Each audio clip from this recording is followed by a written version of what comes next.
دین میں تو ایک لفظ آگے پیچھے نہیں کیا جا سکتا. سکھانے کے طریقے کو ہم سائنٹیفک کر سکتے ہیں تاکہ بچہ اسے بڑی جلدی سے سیکھ لے. ایک زمانہ تھا جب میں ہائی اسکول میں تھا یا پرائمری اسکول میں، اس زمانے کی بات ہے کہ ہمارے یہاں دینیات کے نام سے اسلامیات پڑھائی جاتی تھی. بعد میں تو اسلامیات کہلائی وہ انسان کو صحیح ڈائریکشن میں سٹیئر کرتی تھی کہ کچھ بھی ہو جائے انسان اپنی زندگی سے دین کے اصولوں کو نہیں نکال پاتا. دین کے اصول اس کے پاؤں بھٹکنے سے اسے بچائے رکھتے ہیں. وہ علامہ اقبال نے بالکل صحیح کہا. ہمارے یہاں وہ پہلو اب نہیں ہے، نہ گھر کی تربیت میں ہے نہ اسکول میں ہے. اسے واپس لانا ہوگا، لیکن طریقہ بڑا سائنٹیفک استعمال کیا جائے تاکہ پڑھے لکھے ذہن میں جو سوچنے کا عادی ہے، ہر چیز پر غور و فکر کرنے کا عادی ہے، اس کو سیٹسفائی کر وہ طریقہ کر دے گا. جیسے میں نے عرض کیا کہ دین کے اصول تو وہی ہیں جو 1400 سال پہلے سے قیامت تک وہی رہیں گے، اس لیے کہ وہ اللہ کے بتائے ہوئے اصول ہیں جو ہم تک آپ صلی اللہ علیہ وسلم کے ذریعے پہنچے ہیں. لیکن ان کو لوگوں تک پہنچانے کا طریقہ سائنٹیفک ہو سکتا ہے. اس میں ایک اگر چیز دیکھی جائے، ہم نے جہاں سے شروع میں آغاز میں ہم نے بات کی کہ محبت، رواداری، ایک ملائمیت کے ساتھ زندگی گزارنا، تو ہمارے یہاں صوفیہ کی روایت بہت زیادہ رہی ہے. تو وہ روایت بھی لگتا ہے کھو گئی ہے کہیں پہ. اس کی جگہ ایک تھوڑی سی، میں اگر اس کو کہوں کہ شدت پسندی آ گئی. اس سے بھی نقصان نہیں پہنچایا؟ مطلب رؤف صاحب، اس کا پرچار نہیں ہوا. اس کا پرچار نہیں ہوا. جی. اور یہ اولیاء کرام کو چھوڑ دیجئے، ہم میں سے بہت سے لوگ ان کے وجود کو مانیں گے، بہت سے شاید اس سے ایگری نہ کریں. آپ صلی اللہ علیہ وسلم کی سیرت مبارکہ اور آپ کی حیات طیبہ وہ ہمارے سامنے موجود ہے ایک جگمگ جگمگ کرتی ہوئی روشنی کی صورت میں. آپ صلی اللہ علیہ وسلم کے یہاں کرختگی کہاں ہے؟ کہیں نہیں ملے گی. آپ صلی اللہ علیہ وسلم کے یہاں انتقام کہاں ہے؟ کہیں شائبہ بھی نہیں ملے گا اس کا. آپ صلی اللہ علیہ وسلم کے دور میں مسلمانوں نے جو کچھ ترقی کی،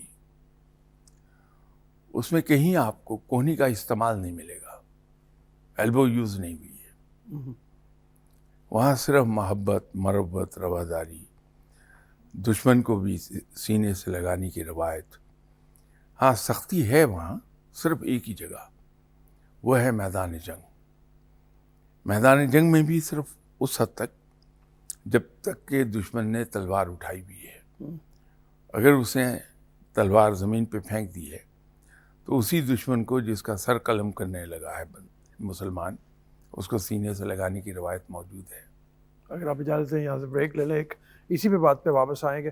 ابھی اجازت دیجیے بریک کے لیے، بریک کے بعد واپس آتے ہیں.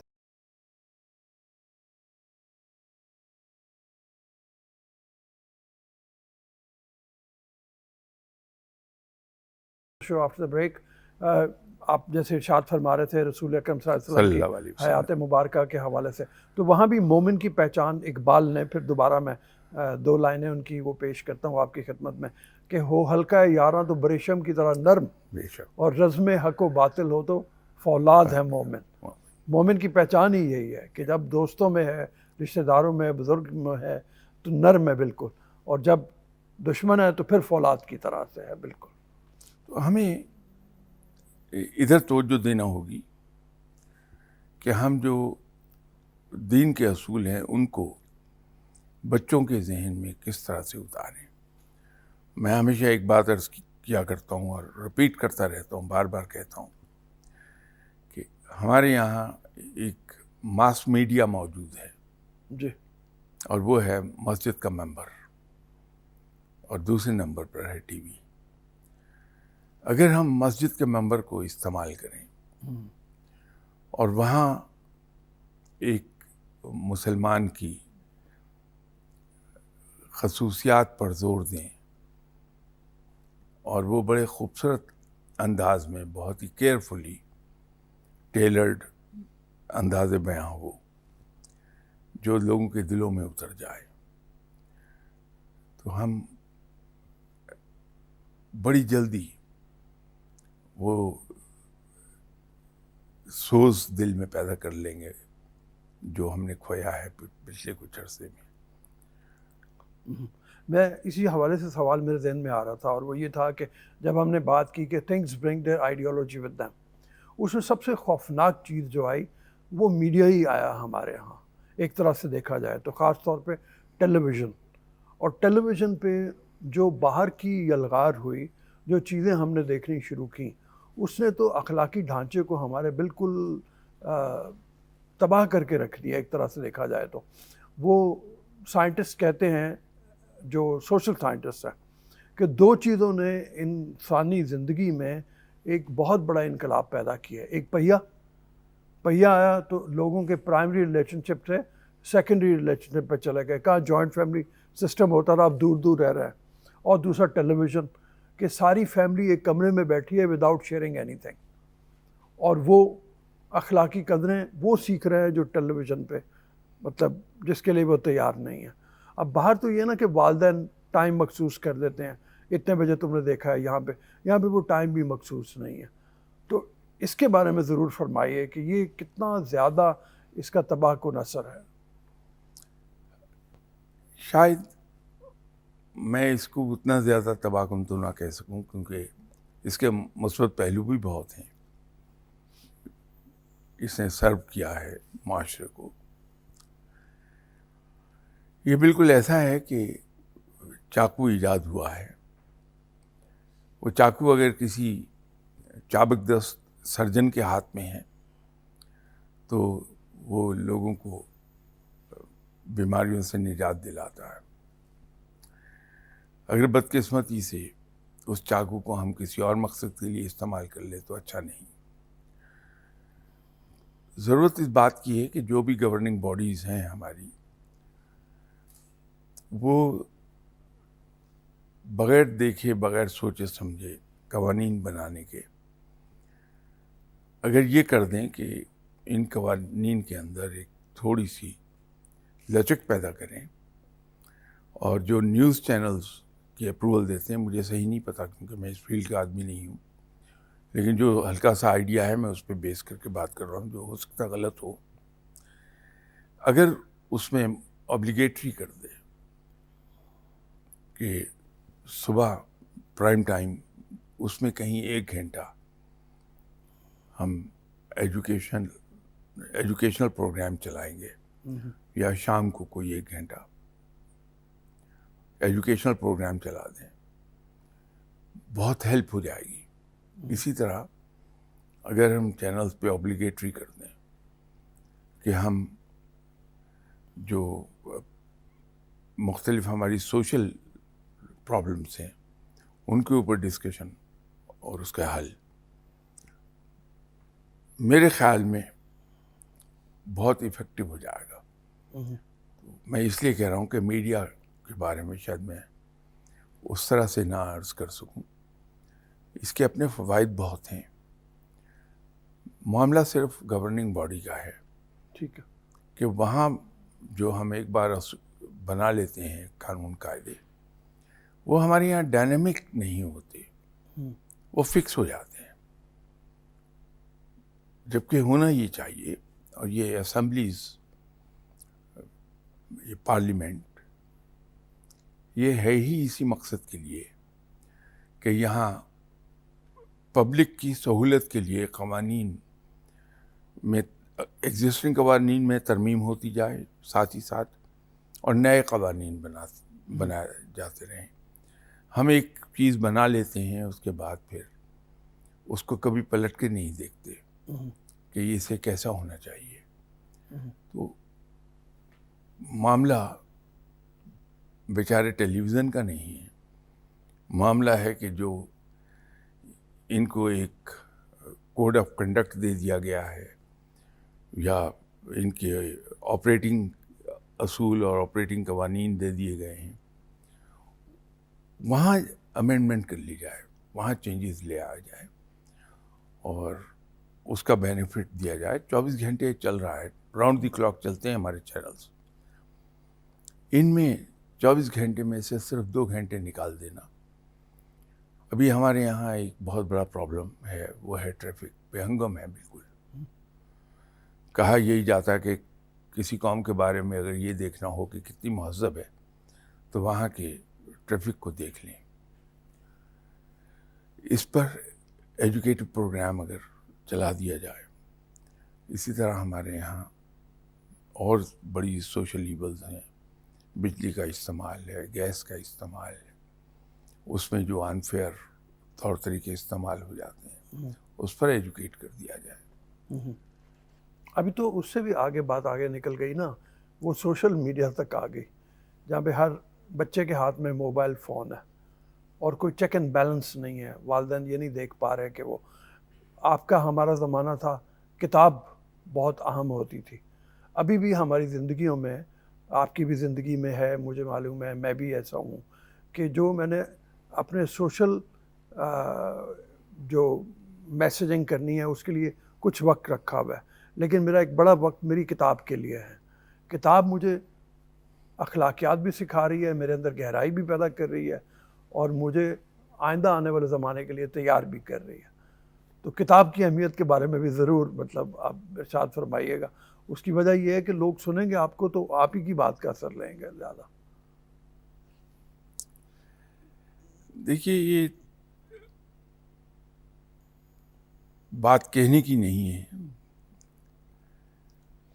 لیکن فیکٹ یہ ہے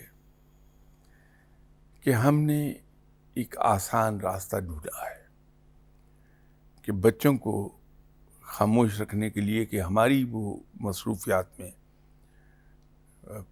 رکاوٹ نہ بنے، ہم خود ان کو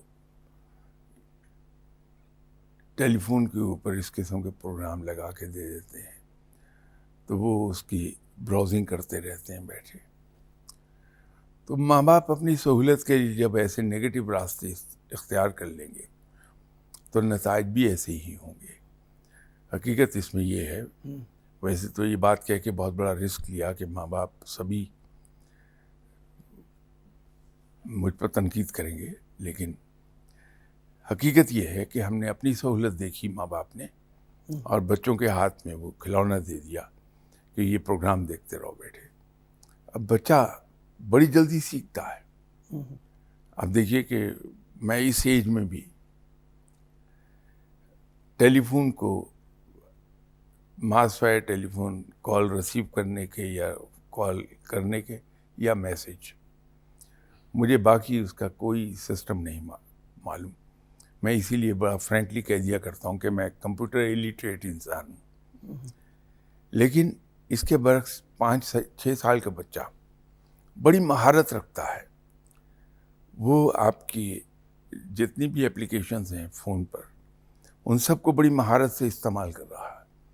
ہمیں ضرورت پڑ جائے تو ہم اس بچے سے ہیلپ لیتے ہیں کہ یہ میسج فارورڈ کرنا، ذرا اس کو تو بتا دیں کیسے فارورڈ کر دیں۔ جب ہمارا اپنا قصور ہے تو ہم سوشل میڈیا کو برا کیسے کہیں؟ ہمیں ٹائم صرف کرنا ہے اپنی اولاد کے ساتھ، اور وہ وقت زیادہ دور نہیں۔ آپ کے والدین، میرے والدین پوری دلچسپی لیتے تھے ہماری دن بھر کی ایکٹیویٹی میں، کہ والد جب جاب سے واپس آتے تھے تو آرام کرنے کے بعد پہلا کام یہ ہوتا تھا کہ ہاں کہاں گئے آج، پھر اسکول میں کیا ہوا۔ تو پوری رویداد، کیونکہ ظاہر ہے ایک بچہ کلاس 6 میں پڑھتا ہے، اس کو یہ تمیز نہیں ہے کہ میں نے کیا بات مختصر کیسے کرنی ہے، تو وہ تو پوری تفصیل سنائے گا۔ تو ہمارے والدین، آپ کے والدین، سب کے بڑے پیشنس کے ساتھ اس لمبی رویداد کو سنتے تھے، اور غالباً یہ میرا اندازہ ہے کہ مینٹل نوٹس لیتے رہے ہوں گے ساتھ، تو اس کے بعد ان کے رویے میں اکارڈنگلی تبدیلی آ جاتی تھی۔ اور تو اور جو ہم شام کو کھیلنے کے لیے جاتے تھے وہ اس کی رویداد پوری سنتے تھے کہ کون کون کھیل رہا تھا تمہارے ساتھ، تمہارے کولیگز میں سے، اس نے اگر آپ کرکٹ کھیل رہے ہیں تو کرکٹ کی ٹرمنالوجی میں وہ آپ پوچھیں گے کہ کیسی بالنگ اس نے کی، تو اتنا کامیاب کیوں ہو گیا، پوری ڈیٹیل۔ اس کا نتیجہ یہ تھا کہ وہ واقف رہتے تھے بچے کے، جو اس کا سفر ہے بچے کا، اس کے بارے میں۔ تو اگر یہ ٹائم ماں باپ ایک بار پھر دے دیں تو یہ شکایت آپ کو سوشل میڈیا سے نہیں رہے گی۔ قصور ماں باپ کا ہے، ہمیں ٹائم دینا چاہیے اور ان کے ساتھ بیٹھ کے ان کی ایکٹیویٹیز کے بارے میں ضرور ڈسکشن کریں، بہت کچھ ہمیں پتہ لگتا ہے اور ہم وقت سے پہلے اس کو سارٹ آؤٹ کر لیتے ہیں۔ تھینک یو شاہ صاحب، بہت مہربانی، ہمارے پروگرام کا وقت ختم ہو رہا ہے۔ شاہ صاحب کا جو آخری میسج جو پروگرام کے آخر میں انہوں نے دیا وہ یہی ہے کہ اگر بچے ہمارے ڈسٹریکٹڈ ہیں اور آپ سمجھتے ہیں کہ سوشل میڈیا کی وجہ سے ان کے اندر کوئی اخلاقی کمی رہ گئی ہے تو اس کی ذمہ داری خود والدین پہ عائد ہوتی ہے۔ والدین کو چاہیے بچوں کو ٹائم دیں، ایسے ہی جیسے پہلے زمانے میں بچوں کو ٹائم دیا جاتا تھا، ان سے ایک ایک چیز پوچھی جاتی تھی اور وہ بتاتے تھے، خود ایک رشتے میں لڑی میں پروئے جاتے تھے وہ والدین کے ساتھ، اسی طرح سے لڑی میں پروئے جانے کا نام جو ہے وہی ہوگا، تو تبھی جا کے اخلاقی قدریں بہتر ہوں گی۔ ابھی اجازت دیجیے، اللہ حافظ الناس۔